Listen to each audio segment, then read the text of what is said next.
atas yang dirahmati Allah Subhanahu wa taala. Alhamdulillahirabbil alamin. Kita diberikan kemudahan oleh Allah Subhanahu wa taala untuk melanjutkan ya Pak ya, kajian rutin kita. Ya, kita membahas masalah-masalah yang terkait dengan fikih di alhamdulillah ya Pak ya.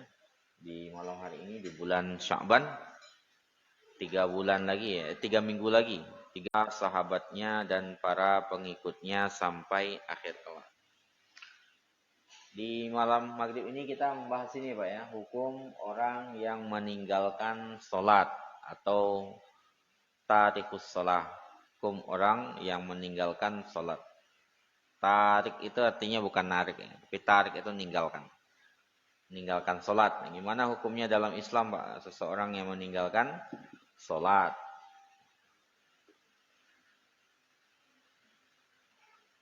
Nah ini dia.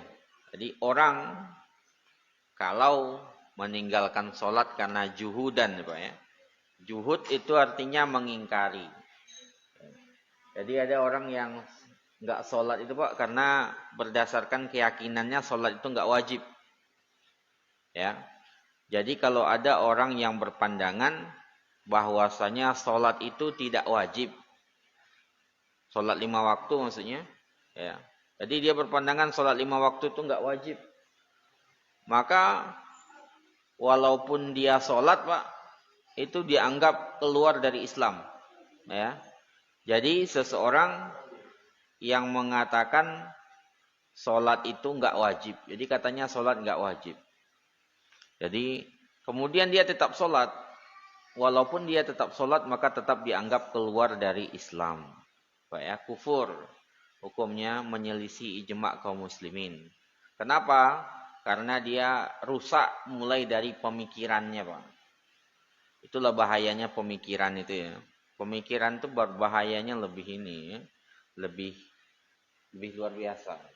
Makanya kalaupun seseorang mengatakan dia sholat itu enggak wajib kok katanya, tapi dia sholat, maka dia tetap enggak dianggap keluar dari Islam itu. Pak ya. Sama hukumnya kayak gini Pak. Seseorang misalnya mengatakan zina itu haram. Zina itu katanya halal, tapi dia enggak pernah berzina. Ya sama, dia dosanya lebih parah, dia keluar dari Islam gara-gara itu. Ya, itu bahayanya pemikiran itu. Dosa dari pemikiran itu lebih berbahaya. Ya. Orang gitu juga. Orang yang meninggalkan sholat karena mengingkari kewajibannya, maka ia telah kufur, keluar dari Islam sesuai dengan ijma' kaum muslimin.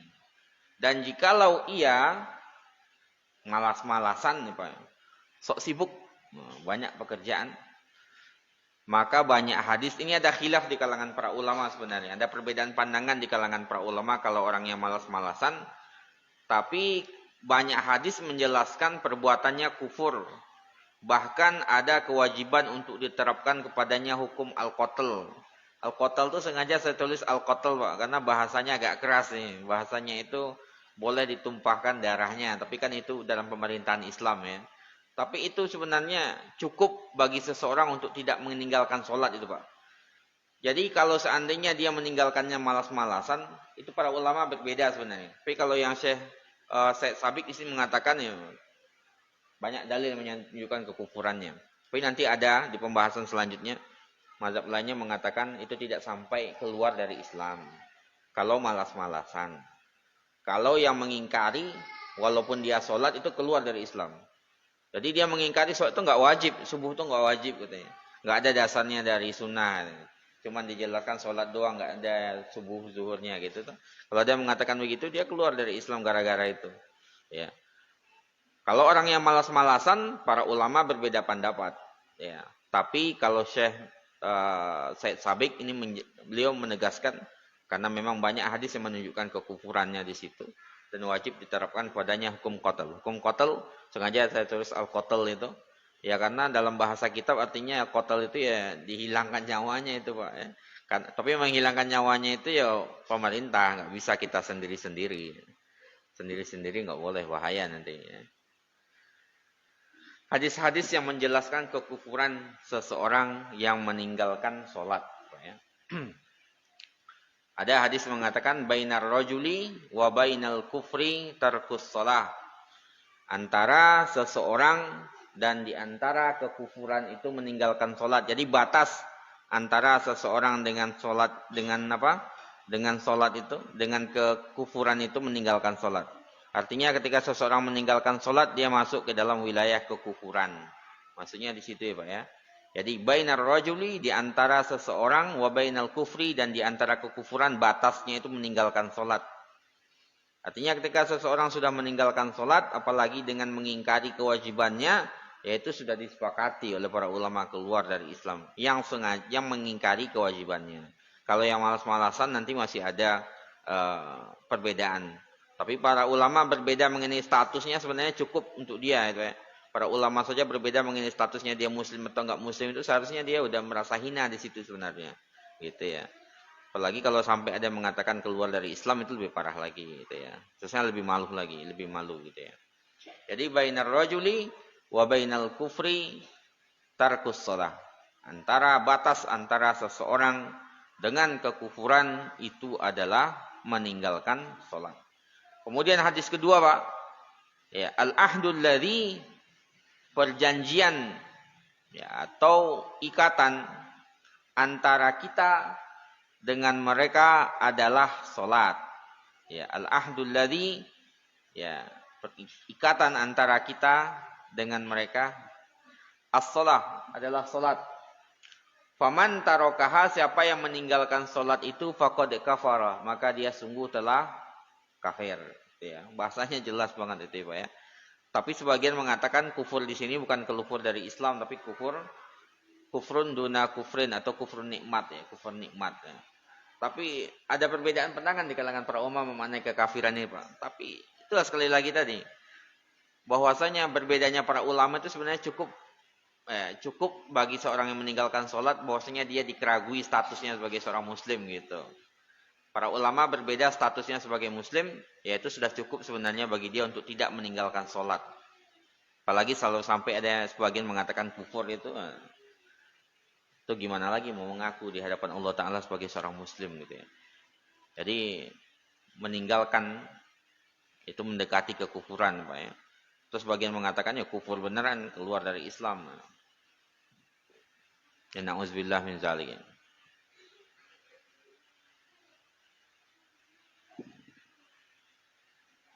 Nah ini dia.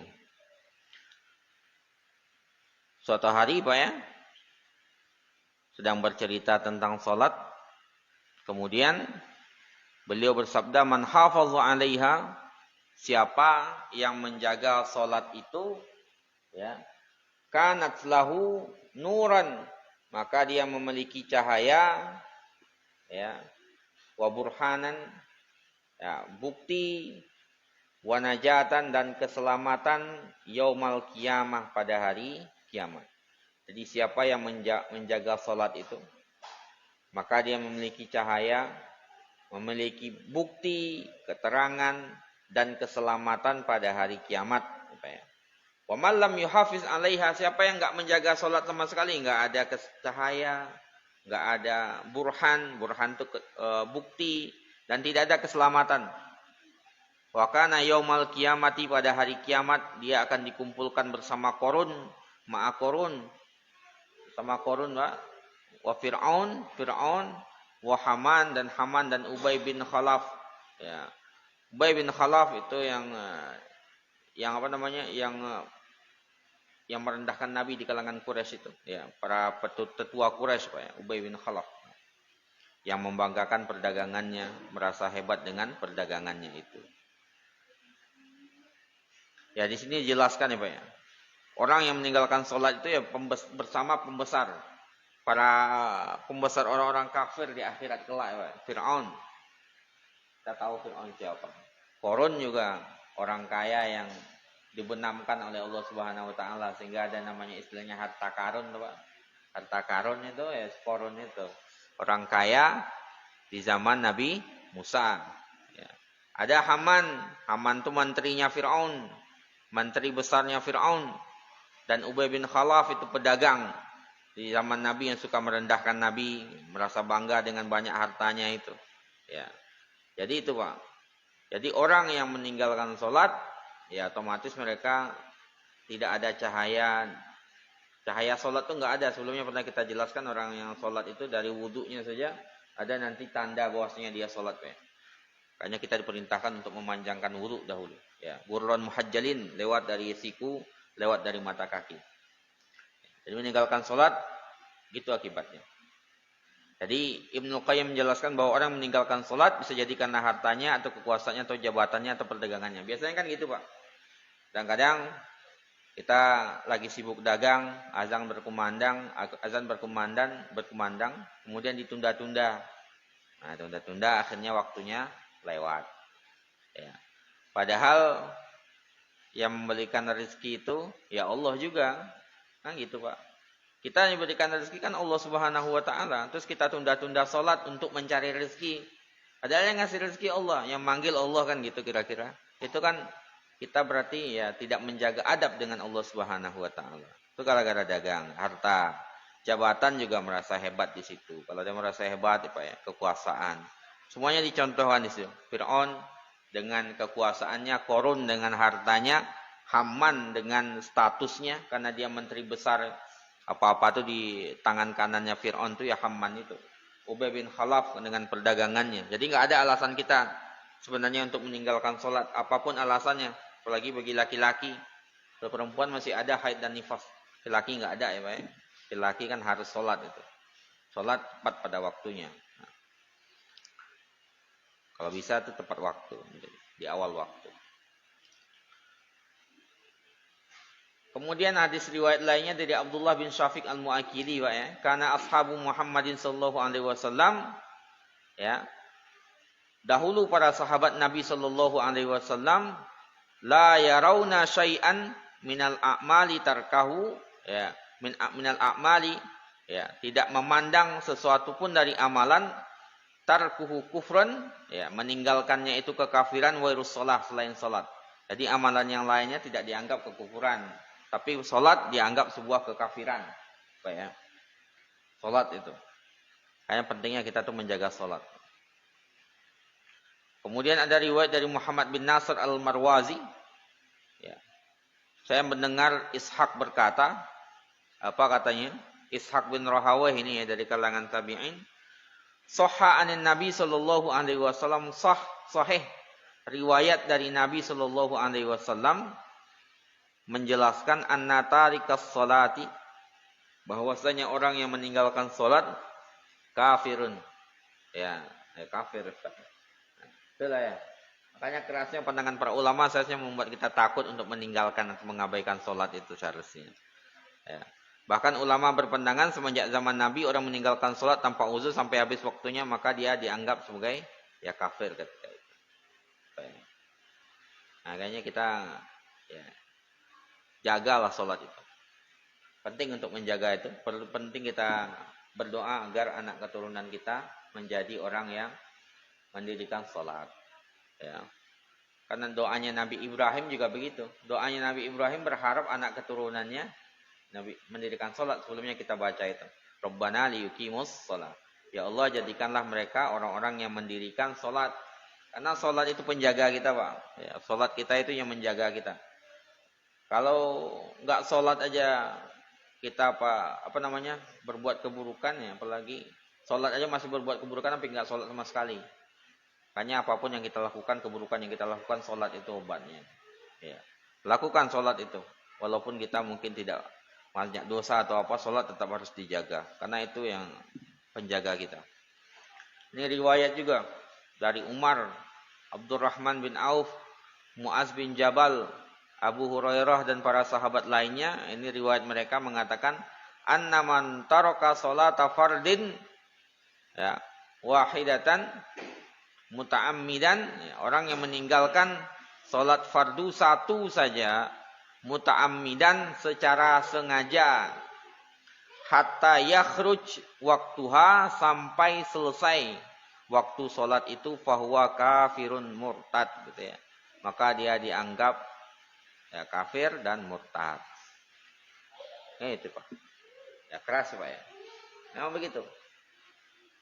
Jadi ya kita jaga itu. Kan rukun Islam yang kedua itu ya salat itu. Dijaga dengan sebaik-baiknya. Karena para ulama keras itu. Keras sekali dalam hal ini. Karena dalam salat itu karena pembeda antara kita dengan kekufuran itu yaitu kalau sama-sama enggak salat itu apa bedanya Pak ya? Udah bersyahadat kemudian enggak salat, orang yang non muslim juga enggak salat, ya apa bedanya berarti? Kalau sama-sama percaya kepada Allah, semua orang juga percaya. Fir'aun juga percaya kepada Tuhan, walaupun dia enggak menyembah Allah. Penyembahan Allah itu kan ada di salat itu. Gitu Pak. Ada sejumlah sahabat yang mengkafirkan orang yang sengaja meninggalkan salat sampai habis waktunya. Di antaranya Umar bin Khattab, Abdullah ibnu Mas'ud, Mu'az bin Jabal, Jabir bin Abdullah, dan Abu Darda. Ya, selain sahabat dari kalangan tabi'in ada Ahmad ibnu Hanbal, Ishaq bin Rahawai, Abdullah ibn Mubarak, An-Nakh'i, Al-Hakam bin Utaibah, Abu Ayyub As-Sakhtiyani, Abu Daud At-Tayalisi, Abu Bakar bin Abu Syaibah, Zuhair bin Harb. Nah, ini banyak para ulama Pak, tabi'in dari kalangan salaf ini, sahabat dan tabi'in dan tabi'in. Jelas mereka mengatakan bahwasanya tarikus shalah itu ya dianggap sebagai sebuah perbuatan kufur dan mengeluarkan dari Islam. Ini hadis-hadis yang menjelaskan ya Pak ya, orang yang meninggalkan salat itu, meninggalkan kewajiban salat itu bisa mendapatkan hukuman al-qatl. Al-qatl itu saya tulis al-qatl ini artinya halal darahnya ya Pak ya. Tapi nggak boleh asal orang yang melakukan itu harus ada pemerintahan yang sah untuk melakukan hukum ini. Tapi dalam Islam memang diwanti-wanti untuk tidak meninggalkan sholat itu. Kita baca riwayatnya dari Ibnu Abbas, Nabi Shallallahu Alaihi Wasallam mengatakan, ural Islami, ikatan Islam, wa qawaidud dini, dan kaidah agama, tiang agama itu salah ada 3, Pak ya.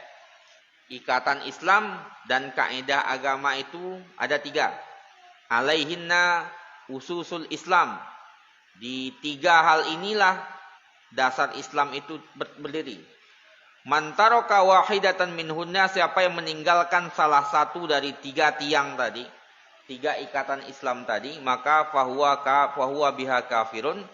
Gara-gara itu bisa menyebabkan dia menjadi kafir. Halaluddam, halal darahnya. Ini agak keras ini Pak ya. Halal darah itu artinya apa namanya? Ya berarti ya halal ditumpahkan. Kalau kita kan nggak halal ini, haram ya. Apa yang mau ditinggalkan? Pertama, bersaksi bahwa tiada Tuhan selain Allah.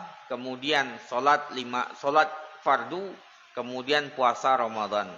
Jadi siapa yang meninggalkan salah satu dari 3 ini, maka dia dianggap sebagai ya perbuatannya itu perbuatan kekufuran. Perbuatan yang menyebabkan dia menjadi kafir. Meninggalkan bersaksi tiada ilah kecuali Allah, enggak mau bersyahadat, itu jelas ya Pak ya. Salat wajib ditinggalkan, puasa Ramadan juga ditinggalkan, nah itu kan. Apalagi yang disisakan dari amalan semuanya ditinggalkan seperti itu.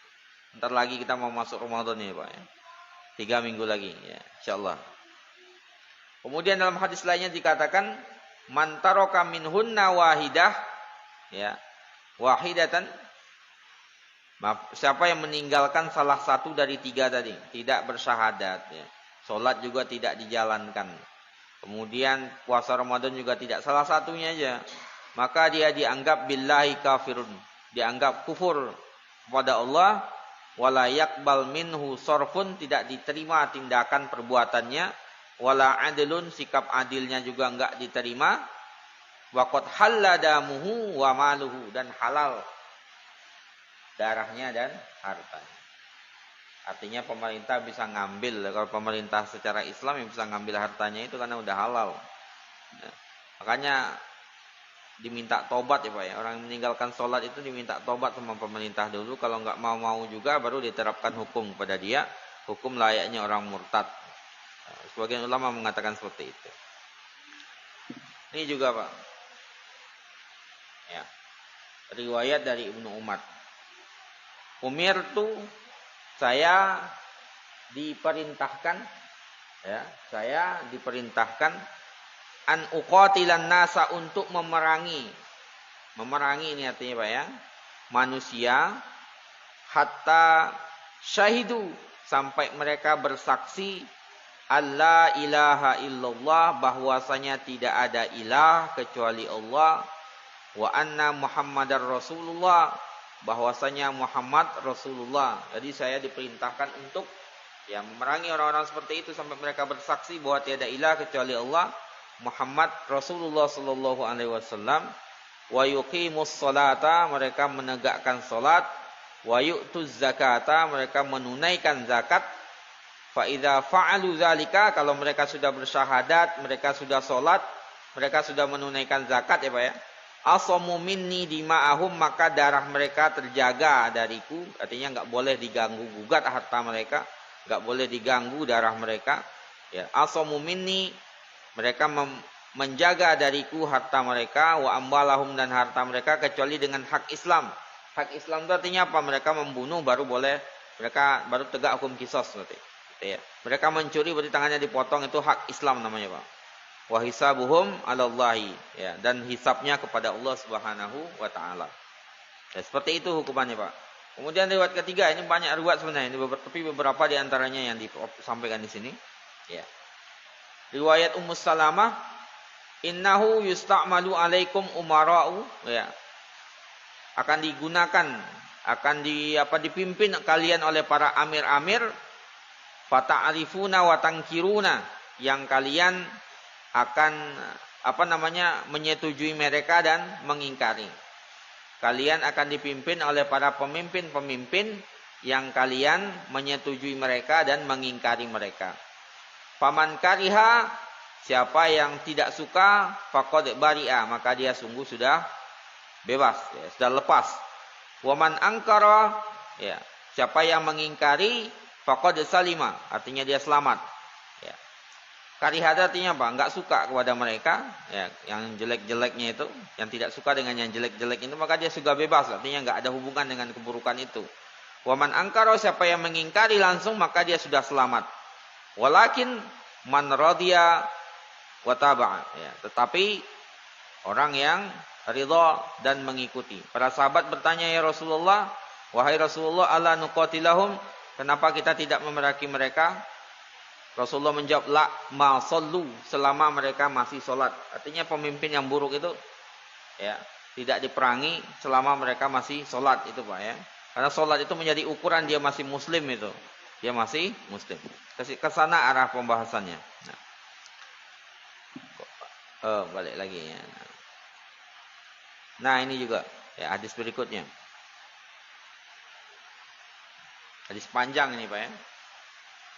Ini hadis Abu Sa'id Al-Khudri. Ya. Ba'asa Aliun, Ali diutus wa huwa 'alal Yaman. Ya. Dia di Yaman,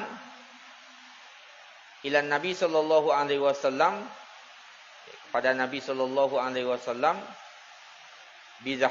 bizahibatin, ya, bizahibatin faqasamaha bainal laba'ah, dengan ini zahibah ini emas kayaknya Pak ya, kemudian membaginya di antara 4 orang.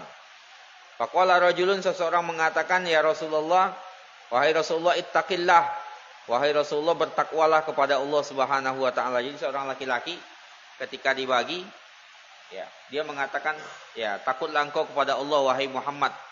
Dia mengatakan kepada Rasulullah kayak gitu. Ya, itu kan Nabi dinasehati dengan cara seperti itu kan bahasanya keras itu. Ittaqillah ya Pak. Orang Arab itu seperti itu. Ittaqillah itu udah keras itu. Seolah-olah Nabi enggak adil dalam pembagian harta itu, pembagian emas itu. Kata Rasulullah, wailak, celaka engkau, ya. Au lasta ahakka ahlil ardi ayattaqillah. Ya, bukan engkau itu sama sekali bukanlah penduduk bumi yang paling berhak untuk bertakwa kepada Allah Subhanahu wa taala. Summa wallar rajul, kemudian laki-laki tadi berpaling, maka Khalid berwalid berkata kepada Nabi, bertanya kepada Nabi, ya Rasulullah, wahai Rasulullah, ala adrib unuqahu, boleh enggak saya pancung lehernya, kata beliau, kata Khalid bin Walid, karena orangnya sudah kurang ajar, membentak Nabi gitu ya Pak ya. Mengatakan Nabi seolah-olah tidak adil. Kata Rasulullah, tidak. la'allahu an yakuna yusalli.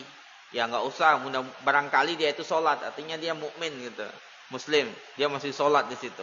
Jadi salat itu menjadi penghalang dia untuk dihukum padahal dia sudah merendahkan Nabi ketika itu. Ya, jadi salat itu kalau bukan karena salat berarti udah dihukum dia, Pak ya. Diizinkan Khalid itu karena dia salat maka dia terhalang untuk ditumpahkan darahnya. Maka Khalid mengatakan kam min rajulin, berapa banyak orang-orang yang yaqulu bilisanihi ma laysa fi qalbihi, yang berucap dengan lisannya yang tidak ada di dalam hatinya. Jadi berucap dengan lisannya dia mengaku mukmin, nyatanya hatinya enggak mukmin, kira-kira itu Pak ya. Maka Nabi SAW, inni lam umar an unakib an qulubin nasi, saya tidak diperintahkan untuk mengawasi hati manusia, wala asyqa butunahum, tidak juga untuk membelah perut mereka. Ya kita cuma bisa menghukum dengan zahir. Zahirnya dia masih salat, ya, berarti dia kita hukum mukmin. Sedangkan masalah hati yaitu Allah Subhanahu wa taala yang Maha mengetahui. Apa ya? Jadi zahir-zahir hadis sebelumnya itu tampak apa ya? Kekafiran orang-orang yang meninggalkan salat. Tapi penting juga kita catat bahwasanya banyak ya para ulama salaf dan khalaf juga yang berpandangan tidak sampai kafir. Tadi kan kafir semua dalilnya itu Pak ya. Tapi sebagian itu mengatakan, tadi kan kafir mengeluarkan dari Islam. Tapi ada sebagian ulama salaf juga dan khalaf itu berpandangan tidak sampai keluar dari Islam. Jadi dibedakan Pak ya. Tadi saya sampaikan di awal, dibedakan antara orang yang meninggalkan sholat karena mengingkari kewajiban sholat dengan orang yang meninggalkan sholat gara-gara kemalasan. Tapi orang malas juga harusnya berhati-hati. Orang yang misalnya dia tuh mengatakan sholat tuh nggak wajib seperti kita contohkan tadi. Dia mengatakan sholat tuh nggak wajib, tapi dia sholat, yaitu sholatnya nggak berguna karena dia sejak awal sudah rusak pemikiran dia. Itu bahaya pemikiran itu Pak. Ada orang yang kedua, dia malas-malasan sholatnya. Tapi dia masih mengakui ya saya malas-malas memang itu Pak. Tapi saya mengakui sholat itu wajib, misalnya dia mengatakan begitu. Maka sebagian ulama itu masih menganggap dia tidak sampai keluar dari Islam. Kata-kata kafir dalam hadis tadi diartikan dengan kufrun duna kufrin. Dalam bahasa Ibnu Abbas begitu. Atau dalam bahasa kita itu kufur kecil, tidak sampai mengeluarkan dari Islam. Nah, tapi yang menjadi poin sebagaimana saya sampaikan tadi, berbeda saja para ulama dengan status orang yang meninggalkan sholat sebenarnya sudah cukup untuk memalukan itu. Pak ya. Para ulama berbeda status dia muslim atau enggaknya itu sebenarnya cukup untuk membuat dia malu bahwasanya dia tuh saya muslim apa enggak sih kira-kira gitu Pak ya. Memang ada Pak. Abu Hanifah, Imam Malik, Imam Syafi'i itu mengatakan cukup dianggap fasik dan diminta untuk bertobat. Jadi cukup dianggap fasik. Makanya saya bilang tadi. Tapi beda dengan orang yang juhud Pak ya. Kalau juhud itu sepakat para ulama. Ya sama dengan ini Pak. Kalau misalnya orang mengatakan apa? Mencuri itu halal gitu. Mencuri halal. Misalnya dalam kondisi normal seperti ini mencuri halal. Walaupun dia nggak mencuri, ya dia juga udah keluar dengan sendirinya dari aturan Islam itu. Karena dia pemikirannya sudah rusak. Gitu ya. Jadi pemikiran berbahaya di sini gitu Pak ya. Jadi kalau ini amalan, kufurnya kufur amali, tidak sampai mengeluarkan dari Islam. Kalau dalam mazhab Abu Hanifah, Malik dan Syafi'i cukup dianggap fasik dan minta bertobat. Kalau tidak tobat barulah ditetapkan baginya hukum al-qatl. Al-qatl tadi apa? Ditumpahkan darahnya. Artinya boleh. Tapi tetap dijalankan oleh pemerintah yang sah ya Pak. Enggak semua orang bisa melakukan itu. Kalau diminta tobat enggak juga ya berarti ditetapkan baginya hukum al-qatl. Itu menurut Malik, Asy-Syafi'i dan lain-lainnya. Jadi ketika dia meninggalkan sholat, didatangin dulu. Kenapa kamu enggak sholat? Enggak sholat. Diminta berapa kali enggak juga ya berarti ditetapkan baginya. Siapa yang menetapkan? Ya qadhi Pak ya. Qadhi. Qadhi itu artinya ya hakim bahasa kita sekarang. Kemudian Abu Hanifah menjelaskan tidak ditetapkan baginya hukum al-qatl. Kalau Malik dan Syafi'i kalau udah diminta tobat, enggak tobat juga, enggak mau sholat juga, berarti di-qatl, boleh dibunuh dia. Tapi yang membunuh tetap pemerintah yang sah Pak, jangan salah nanti. Jadi Abu Hanifah, kalau Abu Hanifah enggak boleh. Kalau Abu Hanifah nggak sampai harus begitu, tapi di penjara atau di ta'zir. Ta'zir itu artinya dihukum. Hukumannya itu tergantung ijtihadnya qadhi, bisa di penjara atau ditambah hukuman cambuk dan sejenisnya sampai mengerjakan sholat. Jadi dipaksa, Pak. Jadi orang yang meninggalkan sholat karena malas-malasan itu memang harus dipaksa juga, gitu ya. Jadi walaupun Imam Malik, Syafi'i, Abu Hanifah mengatakan tidak sampai menjadi kafir, tapi dia diawasi, diminta untuk bertobat. Kalau nggak tobat, maka menjadi halal darahnya menurut Malik dan Syafi'i. Imam Malik, Syafi'i dan lainnya. Kalau Abu Hanifah nggak sampai harus halal, nggak harus begitu juga, cukup di penjara dan di ta'zir. Ta'zir itu artinya apa? Ta'zir itu artinya dihukum sesuai dengan keputusan qadhi. Apa yang terbaik bagi qadhi, bagi hakim, hukumnya itu yang dipakai gitu. Gitu Pak ya. Jadi mereka menafsirkan kata-kata kafir di sini ke dalam al-jahid atau al-mustahil li atak. Pak ya. Abu Hanifah dan mazhabnya menafsirkan kata-kata kafir itu ke dalam orang yang mengingkari. Jadi orang yang kafir keluar dari Islam itu yang mengingkari kewajibannya tadi, yang menghalalkan meninggalkan itu. Dasar mereka itu apa? Dalilnya surat An-Nisa ayat 116. Innallaha la yaghfiru an yushraka bihi. Allah tidak mengampuni dosa syirik ya Pak ya, yang mensekutukan Allah, wa yaghfiru ma duna zalika liman yasha, dan mengampunkan selain itu. Artinya kalau enggak syirik ya berarti boleh gitu. Arti masih bisa diampunkan. Sedangkan kalau syirik baru enggak bisa diampunkan oleh Allah Subhanahu wa taala. Mereka dalilnya ke sana. Balik lagi ke atas. Nah, ini Pak. Dalil lainnya dari mazhab Hanafi ini, ya, Malik dan Syafi'i juga. Ya. Likulli nabiyyin da'watun mustajabah. Ya. Setiap nabi memiliki doa yang mustajab. Fata'ajjala, maka tergesa-gesa kullu nabiyyin da'watahu. Setiap nabi tergesa-gesa dengan doa yang mustajab yang dimilikinya. Wa inni ikhtaba'tu da'wati. Kalau saya menyimpan doaku, kata Nabi, syafa'atan li ummati yaumal qiyamah. Untuk syafaat umatku pada hari kiamat. Jadi setiap nabi itu memiliki doa mustajab ya Pak ya. Hanya saja nabi, ya, semua nabi sudah menggunakan jatah doa mustajabnya itu. Cuman nabi sendiri, Nabi Muhammad SAW menyimpannya sebagai syafaat nanti pada hari kiamat. Makanya nanti yang punya syafaat khusus itu ya Nabi Muhammad SAW. Nabi Nuh sudah memakai jatah beliau. Itu sampai banjir besar itu kan gara-gara doanya mustajabnya beliau itu. Ya. Nabi Lut, Nabi apa lagi, semuanya sudah menggunakan itu. Nabi Muhammad belum. Ya. Fahiya na'ilatun insyaallah man mata man la yusyrik billahi syai'an. Semua umatku akan mendapatkan syafaat itu selama dia tidak mati meninggal dalam mempersekutukan Allah Subhanahu wa taala. Kata mazhab Abu Hanifah, dan mazhabnya di sini ya tidak digunakan, tidak ada kata-kata orang yang meninggalkan sholat. Artinya orang yang meninggalkan sholat dengan malas-malasan itu masih bisa mendapatkan syafaat. Ke sana arahnya Pak ya. Penafsirannya ke situ. Ya. Sehingga mereka mengatakan ya orang meninggalkan sholat tidak dihukumi kafir, tapi masih fasik. Tapi diminta tobat. Kalau nggak tobat juga dipenjara. Dan ditakdir sampai dia mau mengerjakan sholat. Karena tidak terhalang dari syafaat, kata. Berdasarkan dalil-dalil tadi. Kemudian dalam riwayat lainnya, ini Bukhari. As'adun nasi, ya, manusia yang paling berbahagia dengan syafaatku bisyafaati mangkola, siapa yang mengucapkan la ilaha illallah, tiada ilah kecuali Allah, khalisan, ikhlas dari hatinya. Jadi selama dia masih ikhlas bersyahadat, tidak batal la ilaha illallahnya, berarti dia masih dianggap sebagai seorang muslim.